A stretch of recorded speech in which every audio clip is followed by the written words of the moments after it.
Hi all, myself Dr. K. Ashok, Associate Professor of Physics, Marri Reddy Institute of Technology and Management. In today's session, I am going to discuss about direct and indirect band gap semiconductors. Basically, based on energy gap. What is the energy gap? The gap between conduction band and valency band. Based on the energy gap, solids are classified into three categories. They are insulators. Insulators means the forbidden gap is very high. If you take here, this is the bottom of the conduction band and this is the top of the conduction band. The difference between conduction bottom of the conduction band and the top of the valency band, this is nothing but band gap energy or simply energy gap. So in case of insulators, this energy gap is very high. So if you want to move electrons from valency band to conduction band, you need to supply large amount of energy. Here the band gap of energy is above 3 electron volts. So it is difficult to supply that much of energy to excite the electrons from valency band to conduction band. Next, the energy gap is optimum, means this energy gap is approximately 0.75 electron volts or to 1.1 electron volts, usually pure germanium, and this is the silicon energy gap. Germanium 0.75 electron volts, silicon 1.1 electron volts. So the optically the energy gap between 0.75 electron volts to 1.1 electron volts, such type of materials are semiconductors. These semiconductors have completely or partially filled valency band and empty conduction band at 0 Kelvin. So at 0 Kelvin, semiconductors will act as insulator. Insulators, yes. So at 0 Kelvin, conduction band is partially or fully filled and conduction band is empty. That's where these materials acts as insulators. At room temperature means roughly 300 Kelvin you take. At 300 Kelvin, the thermal energy is sufficient to excite electron from valency band to conduction band. When electron is excited to conduction band, then hole is created in valency band. When electrons are available in conduction band, then conductivity will happen. At room temperature, the semiconductor will act as a conductor. In case of conductors, what is the meaning of conductors? Where conduction band and valency band are overlapped with each other. There is no energy gap between them. Then electrons are ready to move from valency band to conduction band. Conductors are ready to offer flow of electricity. Based on energy gap, solids are classified into three categories. But when you observe real time these energy levels, here you observe the energy levels are looks like rectangular blocks we kept. But see here, what is the energy? Energy equals to P square by 2m. When we consider momentum of electron means electron is a quantum particle. Momentum of the electron, we will consider it as h cut k. When you replace in place of P h cut k, E equals to h cut square k square by 2m. H cut square is constant, 2 is constant, m mass of the electron is constant. So take that complete variable as like A, constant, that complete constant. E is proportional to k square. E is proportional to k square. This represents parabolic path. Usually we are showing like valency band as like rectangular bracket like this, and conduction band like this rectangular bracket. When real time situation, they are not like this exactly rectangular boxes. They looks like parabolic paths. Here you can observe parabolic paths. Usually in valency band, the electrons will be there. Whenever you supply an energy, the energy should be equal to the gap of EC here, bottom of the conduction band, and this is the top of the valence band. Whenever you supply the energy, electrons will absorb and excited to higher energy level.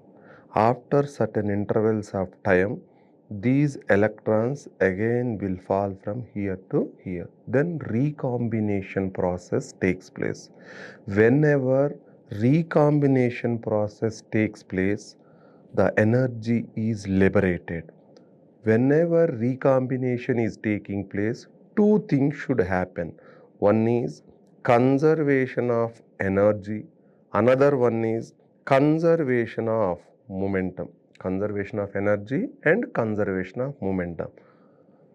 When electron is falling from higher energy level to lower energy level, then here the liberation of the energy takes place. The liberation of the energy takes place. That energy is equals to EC minus EV, that is only band gap of energy will be liberated. Next, conservation of momentum also takes place. Here the momentum of electron in conduction band is same as the momentum of the hole in valency band. K value before transition and K value after transition, both values are same. That's why net change is 0. So conservation of momentum takes place. In these type of materials, whenever recombination takes place, then energy is liberated in the form of photon, in the form of optical energy. There is another kind of materials, they are indirect band gap semiconductors. The direct band gap semiconductor materials are compound materials. Gallium arsenide, gallium is the third group element, arsenide is the pentavalent element, aluminum nitride, cadmium sulfide, gallium, aluminum arsenide, indium phosphide. These are the different types of materials where where recombination of electron and hole takes place means we will get the optical energy.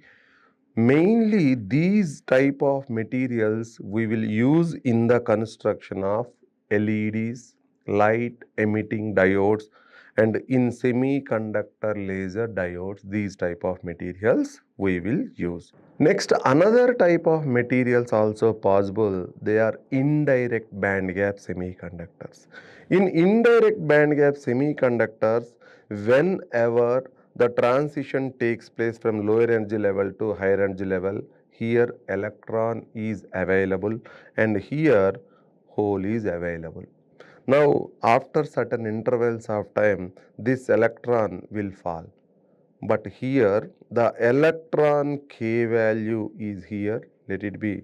This is the momentum vector and this is the energy axis. This is the momentum axis. Here the K value of the electron before transition and K value here, they are not same. Assume this value is K2 and this value is K1. K2 minus K1 is not equals to 0 because they are different. Here what happened means conservation of momentum is not takes place. But whenever this electron is falling, see this is the bottom of the conduction band, and this is the top of the valency band. So EC minus EV energy will be liberated. So totally conservation of energy is taking place, but conservation of momentum is not taking place. To conserve the moment, let the difference between this K2 and K2 minus K1 as K dash, then the material itself produces phonon. Phonon is nothing but collective lattice vibrations. Collective lattice vibrations will be generated so that momentum will be conserved. You can observe here, in case of direct band gap semiconductor, the crystal momentum of electron is same as the crystal momentum of the hole in valency band. Whenever here recombination is taking place, energy is liberated in the form of photon. When you consider indirect band gap semiconductor, whenever the electron is moving from higher energy level to lower energy level, here energy is conserved, but momentum is not conserved. To conserve the momentum, the material itself creates phonon. Phonon is nothing but here creation of thermal energy. This energy may be liberated or may be absorbed. Liberated means it gets heated, absorbed means the material gets heated. But overall, the momentum, conservation of momentum is taking place. Here, after that, what happened means some photons will be produced, but their energy is not that much of higher level. These type of materials, best examples are germanium and silicon. Aluminum arsenide is another compound material. Most of the cases we will use germanium and silicon. In germanium and silicon, whenever electron transition from higher energy level to lower energy level takes place, then no light energy is liberated, means optical energy is not liberated, but thermal energy is liberated. These materials are used in rectifiers. Rectifier means it converts AC to DC. Full wave rectifier, half wave rectifier, bridge rectifier. In such type of rectifier applications, we will use these type of materials.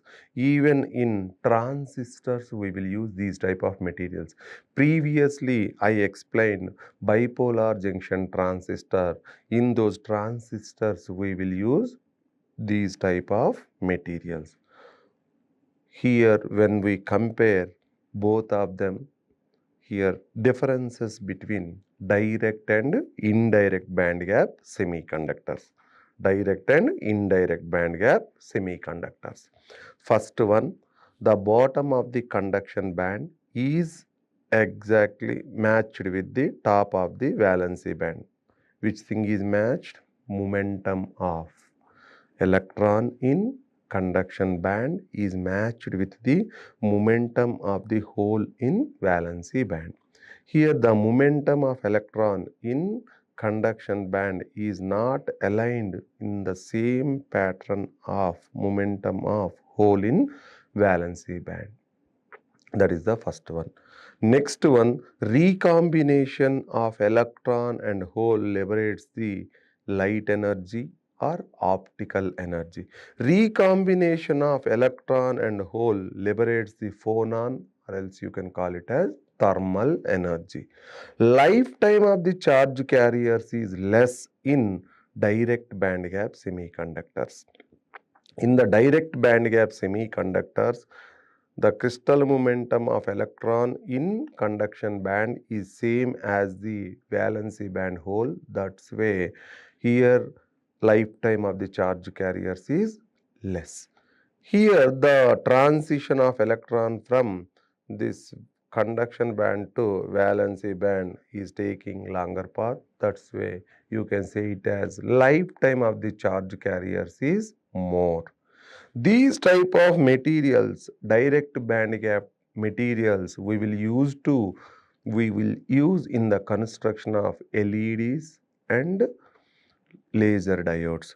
These type of materials like indirect band gap semiconductor materials are used in transistors and rectifiers. So this is about the direct and indirect band gap semiconductors.